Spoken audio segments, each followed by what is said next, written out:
Good morning. I had a ticker. I had a thing and now it didn't do what I wanted it to do. Hang on a second.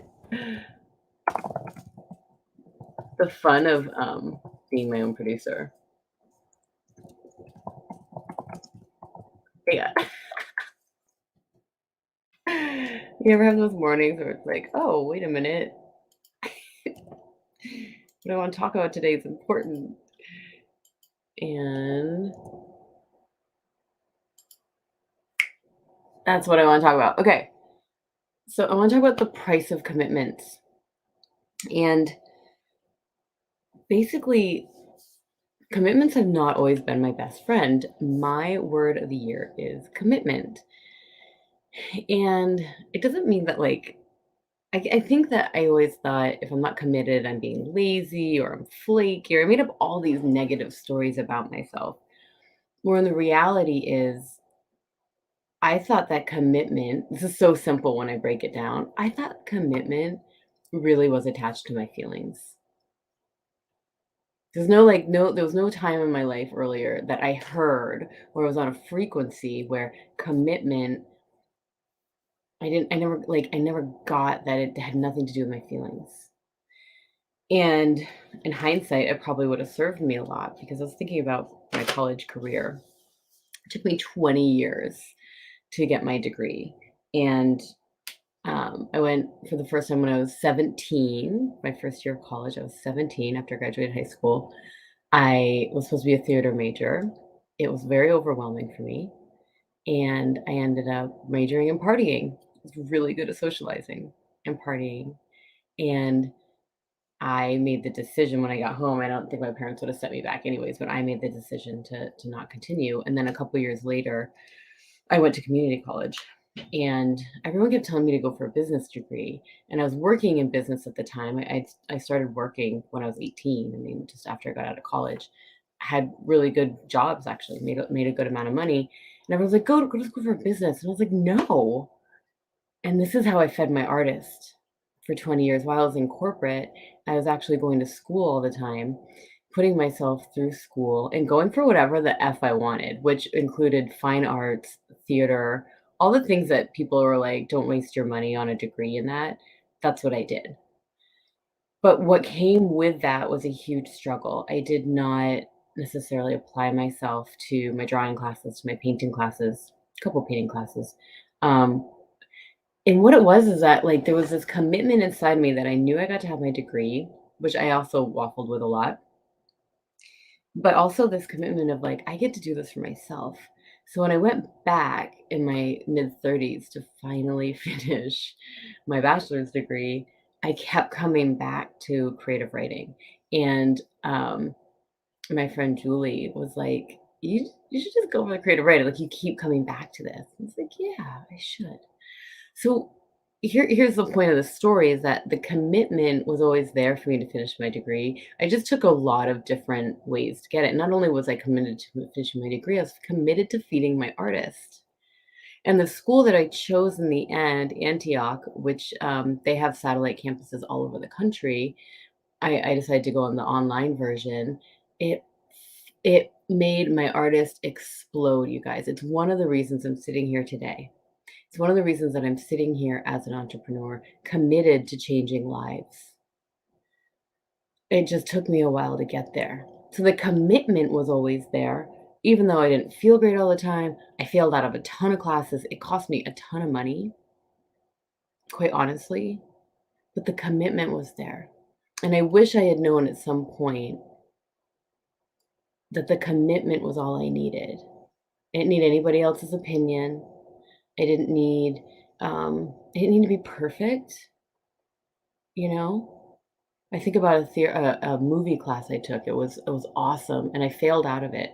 It was, we studied Hitchcock and John Huston, like, all, like, the greats in the mid-century films, and I couldn't write a seven-page paper after each watching each film. I love films. They're in my DNA. I knew all the films in the class. I couldn't bring myself to write the seven-page essay. One, because I have extreme ADD. I think they call it ADHD now, but I've got the ADD kind. which went unmedicated for a very long time until I committed to finishing my degree. And 2, I didn't know how to ask for support in my commitment. I thought that was weak. I thought I had to put on a brave face, and I tortured myself for years. I lived in fear for years, scrambling, scrambling to figure out who I was, not realizing that the commitment I had was the only thing that I really needed to propel me forward. The commitment, courage,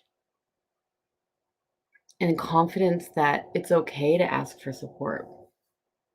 We all have commitments. We're gonna get married next year. We just started planning our wedding, and it's taken me a long time to get to this point. I mean, it took me a while to find Darren, right? I was not gonna settle for less, but it took me a while. And I realized, especially this year, I'm like, okay, I get to build my business, like really, really build it. I really get to serve people. I'm committed to serving people. But that's not everyone's commitment by any means. You guys all have your own visions. And one of my favorite things to do in the whole entire world is talk to people about their visions. I love hearing what you like, your crazy ideas. No, they're not crazy. You're put on this earth to do that, whatever that is. So I'd really love to know what your commitments are. What are you guys committed to creating this week, this month, this year? I have 3 commitments this year. I've told you guys this before, but I'll tell you again. Darren, my family, creating our wedding. It's number 1. One right there. Number 2, building my business. Filling up the Pop Video Academy, which again, the door is open next week. I'm so excited. We're playing with the video. Entrepreneurs get to actually be confident in what you're already confident in. We're just gonna freaking magnify it. It's so simple. It's so incredible. And third is my leadership work. I love it. It's my community service in a way, and I love being in that container. But there's prices I'm paying. So I want to talk about the prices really fast, then we'll wrap it up. The prices I pay is that when I'm in the leadership container, Darren's holding down our fort. While I'm building my business, Darren's holding down the fort.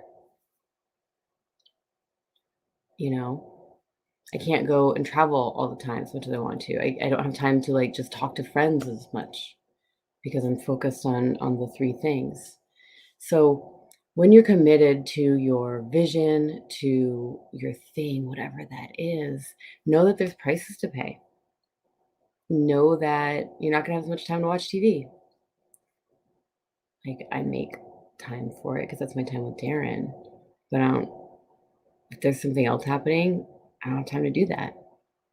I don't always have as much time to exercise right now because I'm in the container. There's just prices that I get to pay, and then it all evens out. So are you willing to really commit? Are you willing to just surrender to that commitment and to that vision and let it carry you and trust?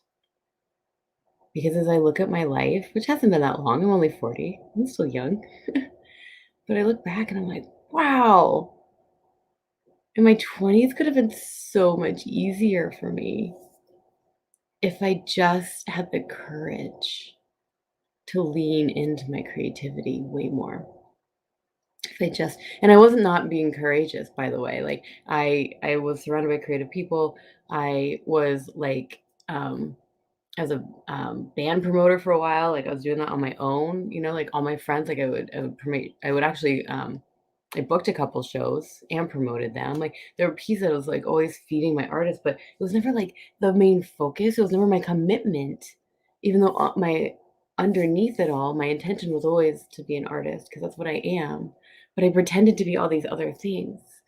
And I would have gotten right here a lot faster if I just leaned into it. So my invitation to you is to lean in today.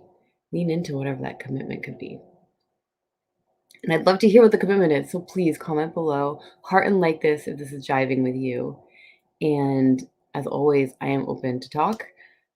I'd love to talk to you more about your commitment, about your vision. I'll tell you right now, miracles happen every day, and I watch them happen. I even like to say I help create them. I help make them happen.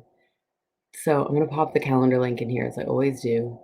Please lean in, pop your commitment in here, and be courageous and book a call. Let's talk. All right. Have a great Wednesday, guys. We'll see you tomorrow. Mwah. Bye.